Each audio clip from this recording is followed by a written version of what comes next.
I never thought I'd see a neighbor pull a gun over a homeowners association dispute, but that Sunday afternoon she did. The woman who called herself president of the HOA pointed a pistol straight at my daughter's chest. What she didn't know, my daughter was the county sheriff. We'd moved to Maple Ridge Cove after I retired. 42 years as an engineer, deadlines, city noise, people honking for no reason. I wanted quiet. We found this small place by the lake, not fancy but peaceful, the kind of stillness that feels like you bought a piece of heaven. My wife Hannah planted wildflowers by the porch, and every night the frogs would sing us to sleep. I really thought peace was something you could buy with a porch and a view. Turns out peace depends on who your neighbors are. Her name was Deborah Collins. Mid-50s stiff posture, mirrored sunglasses, and a navy vest that always looked one size too small. She rolled up our driveway in a golf cart with flashing amber lights on top like she was on patrol. I thought she was delivering cookies. She wasn't. She had a clipboard and a binder thick enough to stop a bullet. "Welcome to Maple Ridge," she said, voice sharp as vinegar. "I'm Deborah Collins, HOA president. You'll need to sign this membership agreement and pay $600 in annual dues." I blinked. I didn't know there was an HOA here. She tilted her chin, lips curling. "Of course there is. How else do you think we maintain order?" Order. That word stuck with me. I told her I'd look it over, but she cut me off. "Don't just look. Sign it. It prevents misunderstandings." Then she climbed into her cart and tore off right through Hannah's flower bed. That was our welcome. That night, after the grill cooled and the lake turned silver under the moon, I opened that binder. Rules, maps, fines, an entire world of control disguised as community. The president may levy penalties without board approval.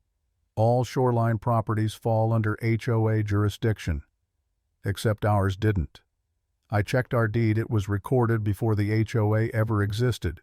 We were legally exempt. I even had the county plat proving it. So I wrote Deborah a polite letter, thanked her for stopping by, explained we weren't part of the association, wished her well. That should have been the end. But 2 days later there was an envelope under my windshield wiper. First notice of violation. My crime: unapproved landscaping materials. The materials were cedar boards stacked by the garage. There was a $50 fine attached and a handwritten note. "This is your only friendly warning. Fines double every 7 days." I laughed, but Hannah didn't. "Just move the boards into the garage," she said softly. "Don't give her a reason." I did. And I started a folder, the Collins file. I didn't know it yet, but that folder would turn into a record of madness. More envelopes followed. Improper waste receptacle display. Unauthorized lawn decorations. $50 each. It stopped feeling like community rules and started feeling like surveillance. Soon her golf cart parked across the street every morning, engine idling, that little amber light spinning like an accusation. She'd sit there for hours staring at our porch through those mirrored lenses. Hannah handled it better than I did. One afternoon she brought out a glass of iced tea. "You must be roasting out here, Deborah. Want something cold?" Deborah didn't even look up. I don't accept beverages while on duty. The tea sat on the grass until the ice melted. When she finally drove off, she left it there like a message. I took a photo and filed it away. The Collins file was growing thicker by the week. Then came her security officer, a bulky man named Rick, tattooed forearms, shaved head. He never spoke, just sat beside her in the cart, arms crossed, watching us. That was when our daughter Sarah came to visit. She'd just been elected sheriff of the county, the youngest in history. Calm, steady, the kind of person who could walk into a storm and quiet it. When she saw the golf cart idling down the street, she frowned. "Dad, what's going on?" I handed her the Collins file. She flipped through the photos, the letters, the fines. "Dad," she said, "this isn't quirky. This woman's impersonating authority. And if she's flashing that light on a public road, that's illegal. She told us to install cameras, record everything, stay calm. If she steps on your property, call my office. We'll handle it by the book." A week later, we threw my 60th birthday cookout, family, friends, burgers, laughter drifting over the water. For a few hours, life felt normal again. Then I heard it, that high-pitched whine of the golf cart engine. It came flying down the road, lights flashing, stopping right across our driveway, blocking one of my guests. Deborah jumped out, waving her clipboard like a badge. Noise violation in progress, she barked. And unregistered guest vehicles bylaw 12.3. I took a deep breath.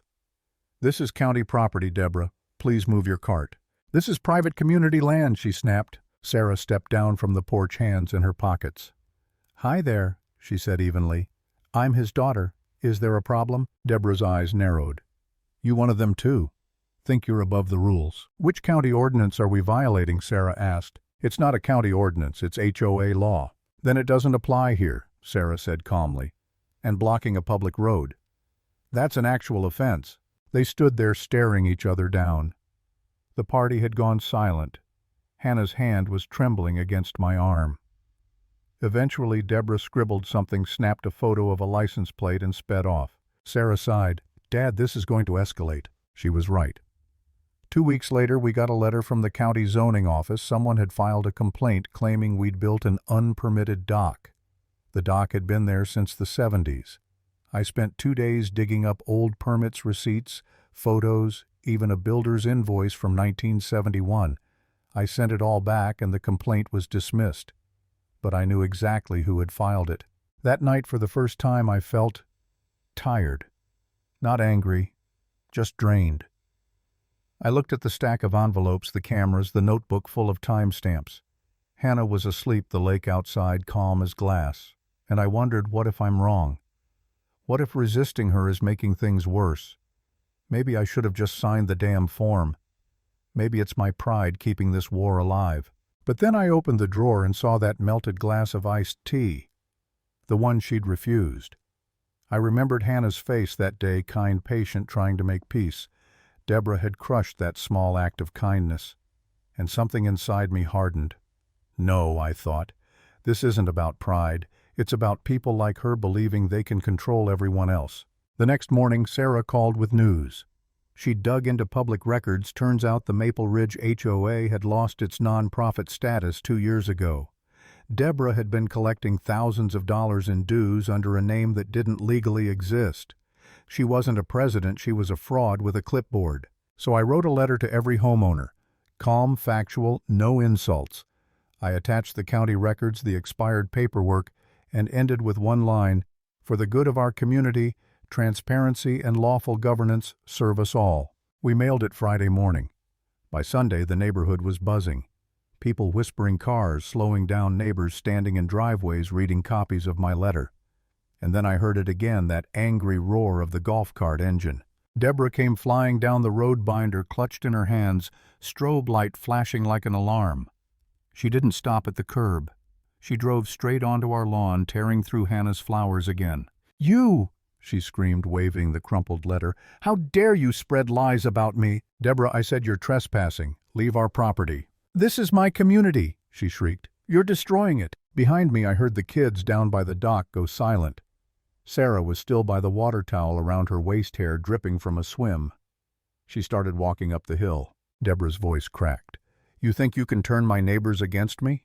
You'll regret this." "All I did," I said quietly, "was tell them the truth." Her face twisted, and then she laughed. A high, broken sound that made my stomach clench.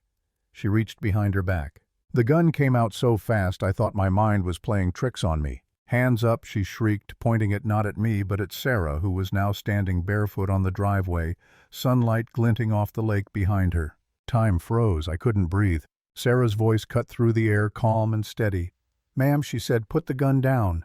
Don't you tell me what to do." Deborah's hands were shaking, her eyes wild. "You're trespassing on community property. I'm making a citizen's arrest. My name is Sarah Lane," my daughter said, voice low but clear. "I'm the elected sheriff of this county. You are committing aggravated assault with a deadly weapon. Drop it. Now." The words hit Deborah like a slap. "The sheriff," she stammered. "You in a bathing suit?" "Last chance," Sarah said, stepping forward. And then sirens. Faint at first, growing louder. Rick, her so-called enforcer, took one look and bolted down the road. The sound of the sirens filled the air, echoing off the trees.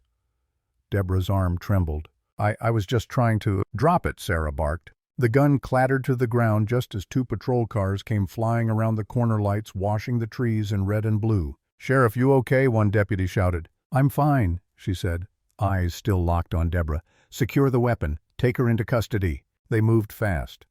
One bagged the pistol, the other cuffed Deborah. She sobbed as they read her rights. "But I'm the president." "No, ma'am," the deputy said gently. "Not anymore." When they finally drove away, the sound of the lake came back, soft waves, crickets, the faint hum of the evening.